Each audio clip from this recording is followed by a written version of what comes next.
running this, let's go. I'm on a boat, I'm on a boat. Everybody look at me, cause I'm sailing on a boat.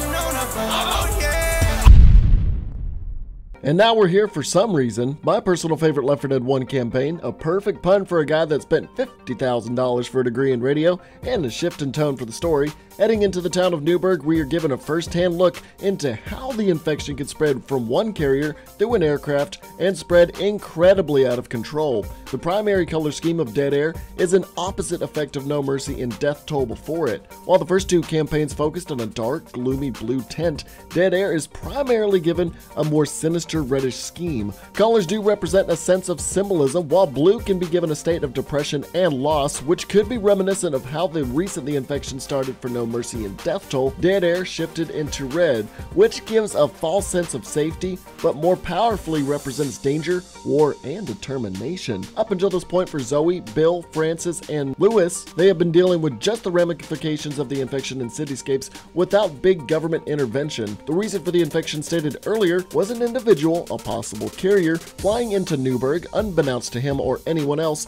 spreading the disease in the airtight air submarine. Upon landing, it may have spread rapidly from there. The military attempted to bomb the hell out of the airport to prevent the spread of the green flu, but it was much too late. The official bio for the campaign says, guide your team of survivors out of the downtown core of Newburgh's business district, through derelict office floors and still inhabited cubicles, and out onto the runway of Metro International Airport, where the only thing standing between you and the last plane out of the city is a murderous army of the undead. They're not undead or zombies for that matter, they're infected. Yeah, I get it. I stated that in one of my videos. Stop saying they're not zombies. I know that. I know that. I know that. Today we take a look at and review the high-flying, city touring, playing dangerously in a construction zone, conspiracy theory creating, jet fuel can't melt my frozen heart, left my luggage in Detroit, red tinted, fire pit loving, scaffold scaling campaign itself. This week we review Dead Air.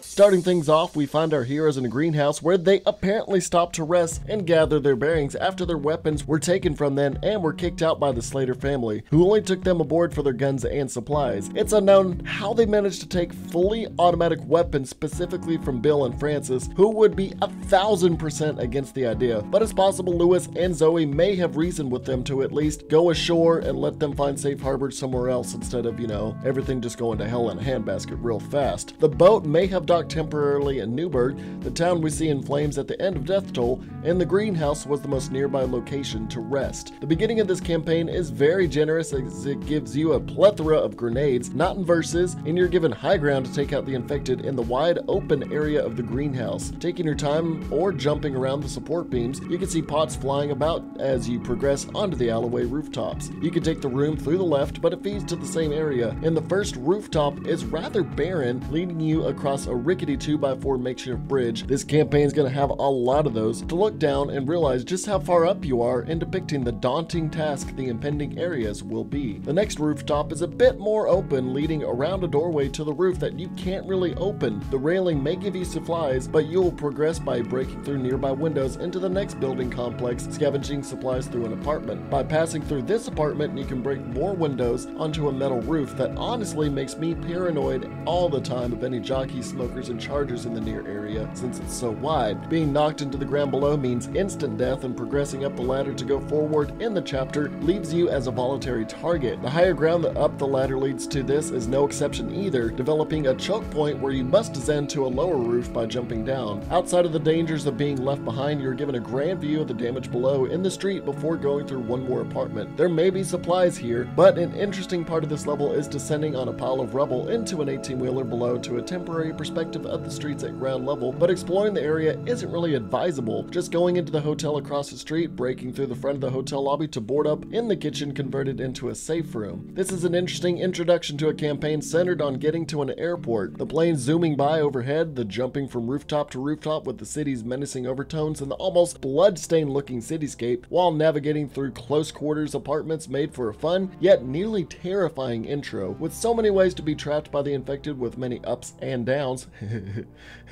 Although the length of the map is relatively short, it's the content of it that stands out. I'll give Chapter 1 a 5 out of 5. Progressing through Gordon Ramsay's literal interpretation of Hell's Kitchen, you get out into the loading bay complete with the freezer to the right. Leaving the cargo area, you can go into what is yet another daunting set piece. Looking up, you're surrounded by towering apartment buildings and construction equipment, the nearby barrel fires creating enough light to bathe the area in its blood red aesthetic, the broken structural pillars in the middle of it all being walled off from progressing anywhere, with the fence guarding the middle of its squared off almost holding pen of infected. This spot, if one of the more memorable scenes in Left 4 Dead for me as a player and reviewer, foreshadowing the litany of construction that will both aid and hinder the survivors on their path. Ascending the dirt pile over the fence, the survivors can wander around in a hollow room above, or go back behind the Buck's truck, but there's nothing really there to do except get possible supplies. Another unconventional route they take leads them up the box truck and a ladder to a fire escape. Going back up to great heights, you enter an apartment complex and find a bed with various tier 2 weapons. Maybe the person living there was a high-powered gun enthusiast. You're given free reign to go down the hallway and check each room along the way, although I get a creepy The Shining vibe looking down this corridor. Each room is pitch black, so it's almost discouraging to want to enter for supplies, not knowing what is lurking in the darkness. Once the foraging through people's domiciles is over, you can proceed upstairs where some wrecked bedrooms bear some more weaponry, but more importantly, the right window leads to a rooftop brawl. The crane from earlier will serve as the next convoluted way for the survivors to progress further. The reason I call this specific rooftop a brawl is because you will need to pull the lever to lower the conveniently placed shipping crate with a convenient ladder. The sound of the crane lowering a single crate will attract a horde, and you and your group will be stuck to either fight in the rooftop atop the room or going back in the apartments and not risking falling to the streets below. During the whole scene of being on these rooftops, you're given another grim reminder of the state of affairs this city is in. You will also notice the rooftops are less red tinted and more normal toned. Anyways, once the crate is lowered, you can climb up it. You will traverse across multiple rooftops either by crossing rickety 2x4s or just by parkouring, eventually getting to the last rooftop where you can enter the window on either the left or the right. Both paths are extremely similar. In either way, you'll be entering the most evil area in the Left 4 Dead franchise, a law firm, the Merrill Law Office. Once you have met with Satan's workplace, you will find a single tier 2 weapon in the main office and will take another 2x4 bridge to the building next door. This break room where the office probably took place with all the paper, Dunder Mifflin in the Left 4 Dead universe confirmed, make that new finale, and they were packing because there is a ton of medical supplies and tier 2 weapons here. The next portion is a bit mundane as you progress through numerous flights of stairs, full floors of cubicles until you reach the bottom floor. Each floor is dimly lit and honestly super creepy, so the repetitiveness of the floors is voided out mostly. I won't spend too much time here, but just say it's a love-hate relationship with this office building. Trying to fight hordes in there can be a bitch and a half. The bottom floor will lead to the outside where you can either take the front or back door, wink wink nudge nudge, but it's strikingly reminiscent of the first chapter, crossing the street momentarily with cars scattered about, going into a building with a safe room halfway in it, yet this time it's a storage facility. Get ready to box as you enter this safe room, all puns intended. The chapter ends up being a hell of a lot longer than its predecessor. It has its ups and downs.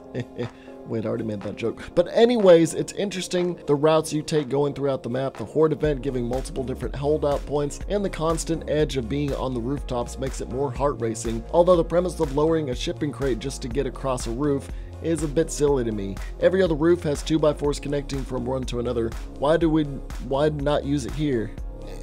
It's game logic, whatever. The office building, while interesting, seems copy-pasted on the inside, as well as the end of the chapter feeling like a copied idea from the previous chapter. Regardless, I would give this chapter a 4 out of 5. This next chapter really builds and constructs a powerful experience. Early puns for what's to come. Starting off in the storage room, you can go out and take a left to go on the path needed to progress. Going right or straight past the dumpster is just one big loop that can possibly bear items if you check the one open storage unit. The alleyway will bear Dead Air's favorite aesthetic, a barrel fire that also harbors some kind of tier 2 weapon or magnum on the staircase. But progressing forward is the difference between Left 4 Dead 1 and Left 4 Dead 2. In the original Left 4 Dead 1, this path was a straight shot into the construction area, but in Left 4 Dead 2, Valve wanted to up the ante by adding 2 giant spindles that lead over a fence as a choke point. There is no going back once you hop this fence, adding a bit more of danger to this chapter if you're playing the ported campaign on Left 4 Dead 2. The open area ahead will serve as a horde arena, and a very well-balanced one at that. Before explaining it further, the survivors progress through where a makeshift barricade blocks off the alleyway to move forward, so the only logical thing to do, right, is to light multiple gas cans on fire, basically let every infected in a 3-block radius know there's a free meal nearby. Gah!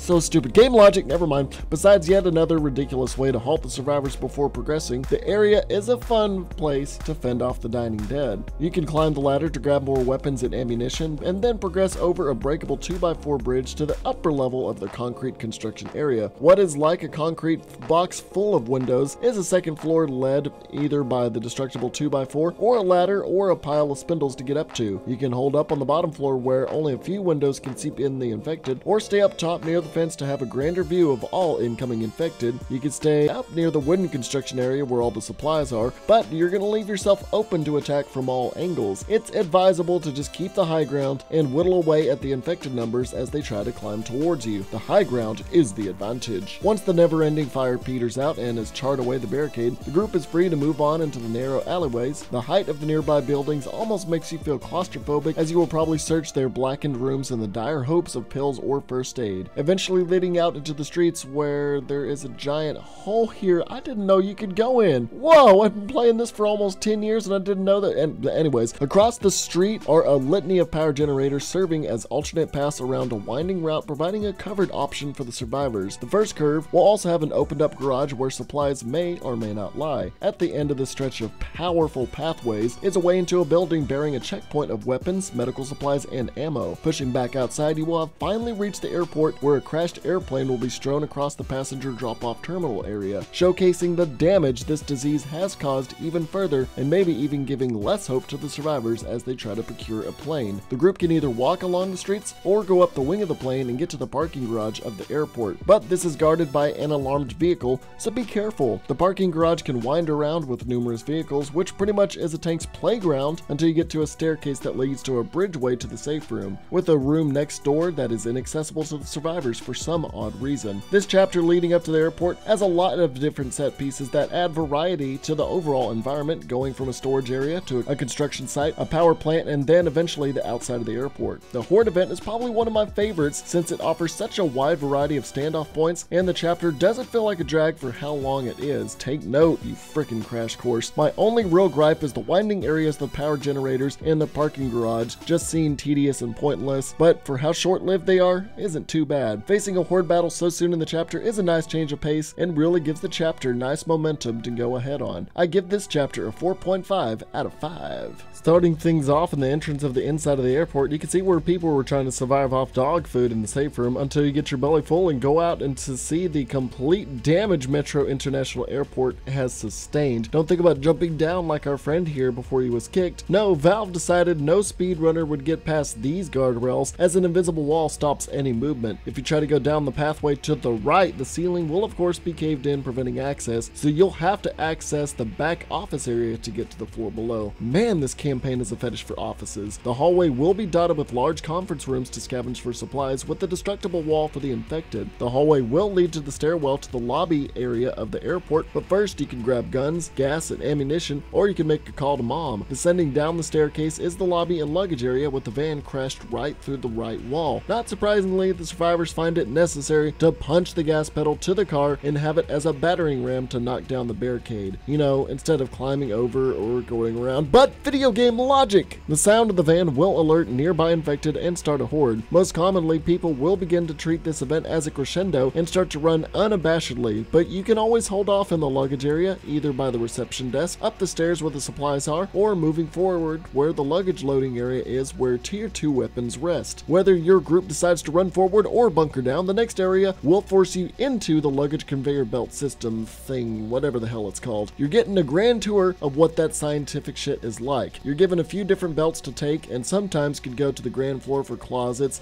and even tucked away supplies, but sticking to the belt until you get to the metal walkway will lead to a door that brings you back to the public area of the airport right near the Bay Area. Going through the door, you'll see another difference between Left 4 Dead 1 and the port to Left 4 Dead 2. In Left 4 Dead 1, this area is open to go through with the metal detector as a fun little Easter egg of, oh, I have metal, whoops, there's a horde, trying to get a survivor pulled through it with a smoker as well. But then when it was ported to Left 4 Dead 2, Valve found it necessary to decide to put fences up to where the survivors had no choice but to go through the metal detector, making it a makeshift crescendo, which honestly I could appreciate, but not after already dealing with the forced horde encounter from the beginning of the chapter. The lobby area with the statue of the man holding the globe is another one of those pictures I love from the Left 4 Dead Dead series, with the bonfire below it lighting up as if a man which was holding up the world was now being consumed by fire. Ooh, the symbolism. Also, there's ammo. Going up the escalator that is temporarily stairs. You get that reference, I hope you do. Mitch Hedberg, I love you, man. There would never be an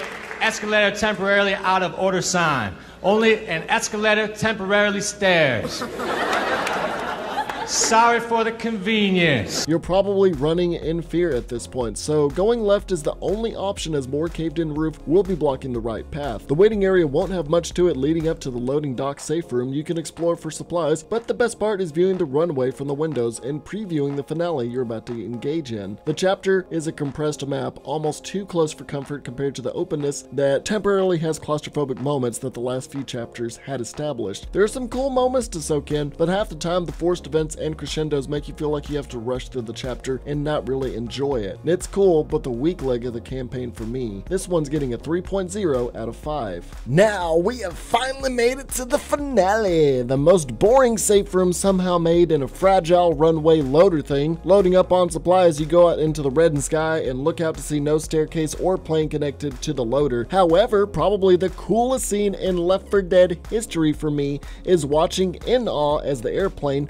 possibly from the beginning of the campaign, comes sidewinding at a high speed and crashing into the ground, causing a Michael Bay level of explosions and destruction as it disassembles on the fly into the airfield nearby. Descending to the runway below, you are given a huge area to fight in, finding the corpse of a pilot by a tank. You speak to his co-pilot via walkie-talkie and ascertain to fuel the plane to finish the runway regulations to fly out. Starting the tanker alerts the horde, and it's up to the group to survive long enough for the tank to fill. Surprisingly, no infected think to attack the plane or who's in it, but I won't ever question game logic in this one. You know, Dead Air's got a lot of those types of things, but it's a good campaign. There was an area in Left 4 Dead 1 that was normal to hold up in, since all infected had to spawn far away as there were no obstacles to spawn behind nearby, and commons would have to run a great distance to attack the survivors. But this whole area was updated in Left 4 Dead 2 to be engulfed in flames and an invisible wall to prevent camping. The new norm became an awning in the back right corner of the map where infected still couldn't directly spawn close by without having to either spawn behind the fence or drop down from the awning above. You can also hold up near the plane and tanker where all the supplies are, and even a minigun is there as well. The danger of the map is the tank's ability to knock around the luggage carts for one-hit KOs, but with the playground for the infected is also a large area to scurry through, giving the survivors numerous points of interest to escape and scavenge through. Once the 2 tanks are down, the pilot will announce the tank is filled and start to rev the engines and turbines and whatever else starts the plane. The propellers will spin and he will drop the back bay door to allow the survivors in, and they will make a flying getaway into the bloody sky. Now, this is one of my favorite finales for its sense of numerous types of ways of tackling the finale and giving a better chance at avoiding and fighting the tank while also still feeling fun while playing as an infected. The intro with the plane crash in the finale is iconic. You know what? Screw it. This one's getting a 5 out of 5. So Dead Air gets a grand score of 4.3 out of 5. Not too bad. A well-received campaign by the community and the second to be ported by Left 4 Dead 2 by popular demand, and because they got a high number of players on Coldstream, we'll talk about that later. Dead Air goes in big with the idea of civilization breaking down and having an aesthetic of menacing hopelessness. Delivering on the subject of trying to get to a plane, the level keeps you in high places a majority of the time, giving you the fear of falling, which is common with flying. Each chapter feels fun and unique, and it serves a separate but interesting purpose. And now let's see what Cakeslayer thinks. Second best campaign in my opinion, which is the maps are good and the airport aspect is great. The new infected like Jockey and Charger really shine on this map, on top of the Smoker already being able to do a lot of bullshit. Finale is best in terms of open area and a cool scenery around that. And in my opinion, it's just open enough for survivors and has enough for stuff for specials to spawn on versus, which is rare in this game with so many easy corner camps or survivors being able to cover all spawns and just lock infected out of playing until tank comes. Good lord, that's a lot. Also, you're gay. Oh, thanks, Cakeslayer. What's Nano got to say? Oh, scene. And what's Ben got to say? There's a plane in it, and that's pretty cool. As always, I will go over what happened to the rescue vehicle in the next campaign review, and there's not much else to talk about except the campaign that never saw the light of day called Damn It, that would have been the bridge of explanation for the events between Dead Air and Blood Harvest. We do have some fan-created maps that have revitalized that, so I may stream that sometime for fun. If you want to motivate me to make more videos, donate to my Patreon and let me know what you want to see next. Thanks to my Super Chat and Patreon donators: Lovable Tester, Mario, Naito6141, Ricardo Ascension, Gil RB Turtlelord, Twilight Duck, Tracer, Katya's Left Eyelash, Nick B, Mo Mocha, Ninja Kirby 935, Ghost 115, Owen Stebbins, Nicholas Stevens, Florian Bebel, UI Adam, Hank Hill, Nils L, Taylor 07, Exploding Burritos Experience, Dr. Do PhD, Austin Langford, Michael Martinez, Wolf Death, Bryston Jones, Drake and Z4, Bob Nuggets, Waffle Lover 27, Anime Glace, KSG Killer 210, and Morgan Freeman. Thank you for your generous donations to Wow Such Gaming, keeping me wow. I plan on releasing a new best of moments next, on top of a new speedrun and coaching video within the next week, then releasing my new video why Left 4 Dead is so different from other zombie games. That's going to take me a while because I got to do a lot of researching, and then after that we will return with the Blood Harvest review. Let me know what you want to see next time, and don't forget to like, comment, subscribe, and ring that bell. Until next time, I'm Zack, aka Wow Such Gaming. Stay wow!